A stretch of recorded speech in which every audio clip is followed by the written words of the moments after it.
Hi everyone, it's Kirsten again, or KL VanderWall, that's my pen name. Kirsten Lona, which is my maiden name, VanderWall, which is my married name. I chose Lona instead of my actual middle name for my pen name in honor of my dad. He was a reader from the time I was little. He actually read us The Hobbit when I was 8. He always wanted to have a family of readers. Unfortunately, the dyslexia got in the way of my reading. I would get headaches, had a really hard time with it when I was younger. I couldn't focus on the books. I couldn't get into the stories because I struggled so hard to make the words make sense. The glasses that I have now actually help with the eye strain. So I have, as I've gotten older, I have become a little bit more of a reader. Not quite to the extent that my dad was, but yeah, a little bit more of a reader now. So thanks, Daddy, for giving me that appreciation for books. Decided to go ahead and make the second video because I did actually get some fairly positive response to the first one. I got several more subscribers. I got several likes on it. I had a lot of people who were just completely, overwhelmingly supportive. Susan, my friend from church, she posted it up on her Facebook and told everybody about it. That was great. Thank you for that. Friend Shelly, my husband, of course, was like, he was awesome about it. He got on Facebook and posted it and he tweeted it and he commented on my video. Yay, I love you, Jimmy. My kids, of course, they're pretty supportive. A friend that I've known since junior high posted it on her Facebook. Thank you, Suzanne. That was great. I appreciate your support. Thank you. And I have family in Arizona. Camilla, she's my first cousin once removed, actually. Her dad is my first cousin. And I've never actually met her because the last time I visited his family, she wasn't born yet. So it's been a long time, and I think I need to hang with Carl's family again. She was great, and she posted it and liked it, and I think she even subscribed. So yes, she did. She did. She subscribed. So thank you for that. Also, a couple of my good friends, Alex and Kyle, two of the funniest, coolest, most talented guys you will ever know. In case you want to, check them out. I'm going to try to leave links to their stuff in the description box. Thanks, guys. I appreciate the support. I appreciate the help. Cannot express how grateful I am. It's awesome. Thank you. So yeah, enough about that. Let's get started. Chapter 2.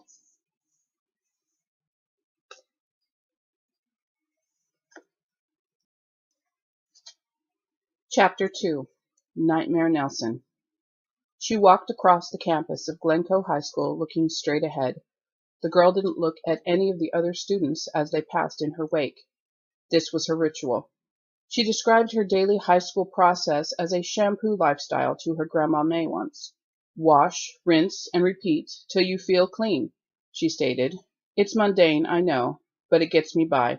Just get there, suffer through it, get to the next place, start suffering again till the day is done, and she could return home where she was comfortable, not especially happy, but accepted and safe. She had her parents and her Grandma May, who she knew loved her, and this was good enough for her. It was the beginning of the second week of school, her junior year. Returning to school, whether it was the first day or the first day back from a weekend, was never something she looked forward to. She was what you could call an outcast and had been most of her life. There were a few people in her school that tolerated her and who didn't tease her regularly, but on the whole, people looked down on her. They treated her as though she was a disease. She was the brunt of their jokes all through school. No one befriended her for fear of catching whatever it was that caused people to treat her so badly, so she was alone and learned to survive that way. Elementary school had been hard from about third grade on, but her mother's stubbornness, which she inherited, was something that helped her through it. Middle school was the same, but she had gotten to the point that it didn't faze her as much. By the time she entered high school, she was pretty much entirely emotionally calloused. Very little was able to punch through the shield she had created around herself. She was almost completely impervious to any insults. Almost. As she walked towards the building's entrance, she spotted him. Leonard Mason. He sat by the door with a circle of his friends, basking in their admiration as if it would give him a better tan. Not that he needed one. He was pretty much perfect, and that just made things worse. He was exactly the kind of boy she would develop a crush on if she didn't loathe him so much. As she glanced at him, she could feel a cold sweat break her skin and the bottom of her stomach drop painfully. Her throat felt as if it was closing up on her, and she swallowed hard in an effort not to choke on the hate that was so thick. She felt the heat growing in her. and she looked away from him as fast as she could. She hated him with everything she was. Maybe I can slip past him without him seeing me and avoid today's dose of poison, she thought to herself as she made a beeline for the door, odium rushing through her veins. She was almost there. Just 10 or 15 more paces and she'd be past him and inside the building. Would she make it? No. Her skin burned as she heard him yell at her with a truly hateful and sarcastic tone. Hey, nightmare, wake up drooling any time lately? He hadn't lost his touch. Bam! It hit her, knocking against her facade, cracking it ever so slightly. The discomfort that he caused her with just that one comment was borderline painful, and she hated him even more. Would he ever forget about that? It had been 8 years, and he still remembered. So chances were he wouldn't forget. One time I fall asleep in class, and I never will live it down, she thought to herself, all because Leonard had been witness to it. You'd think that falling asleep in class, especially at the young age of 8, wouldn't really stand out. Everyone's done it, right? Not everyone talks in their sleep, though, like Larissa did, and she was having a pretty vivid dream at the time. Add all that together, and you have the perfect recipe for pure cruelty fodder to last the ages. She hated herself for letting him get to her, and she didn't know how he was able to find that one tender spot, the one vulnerable chink in her armor, and jab his carefully sharpened words right into that spot. She didn't respond to his comments, but she knew that he could tell it affected her, and he enjoyed it just a little too much. It seemed that he took pleasure in causing her distress more than anyone else, because he made a habit of it. Usually she was able to withstand it, even though it was painful, but there were the few occasions that she spent the night crying herself to sleep because of something he said or did to her. In the 5th grade, she had finished a beautifully crafted science project for their school science fair. She was very excited about this project because its subject was one that was close to her heart, astronomy. She loved the stars, the constellations, their Greek origins, the moon, and everything to do with the night sky, be it fact or fiction. Her Grandma May spent hours with her, stargazing and telling her fanciful stories about the heavens when she was little. So when she chose her science project subject, of course she would ask Grandma May to help her. The project took 2 weeks to finish, and they spent much of that time painting styrofoam balls and drawing glittery scenes of the heavens. They worked together, digging through books, and wrote a 4-page paper about how the stars held our destiny, and if you knew how to read them, it helped to guide you through your life. Even though it was a lot of hard work, she didn't mind because she was spending time with Grandma May. She was very excited about how it turned out and very proud of her hard work. The day of the science fair came, and her mother dropped her off at the back of the school, with a box full of colorfully painted orbs dangling into the center of the box from strings tied through holes punched at the top of the box. All the beautifully glittered scenes that she made with Grandma May were carefully glued on the sides, top, and bottom of the box, and her paper in its folder, neatly tucked under her arm. As she approached the school carefully, walking slowly as not to mess up her project, she was halted by someone stepping in front of her. She looked up from her project and almost dropped it when she saw Leonard and a group of his spineless followers standing just behind him. "What's that, Nielsen? Your lunch?" he mockingly said, and looked around to cue his dim-witted friends to laugh at the joke he just made, which they did. "Go away, Leonard," she spat at him angrily. "Leave me alone." "Make me, nightmare," he hissed angrily at her as he bumped into the box she was gingerly carrying on purpose to add punctuation to his challenge. "Don't do that. You'll ruin my science project," she said as she readjusted her grip on the box that was almost knocked loose from his bumping her. "Is that what that is? Ha! I thought it was just a bunch of junk." He knocked the box down to the ground, sending 2 of the meticulously painted balls rolling across the grass. "Hey!"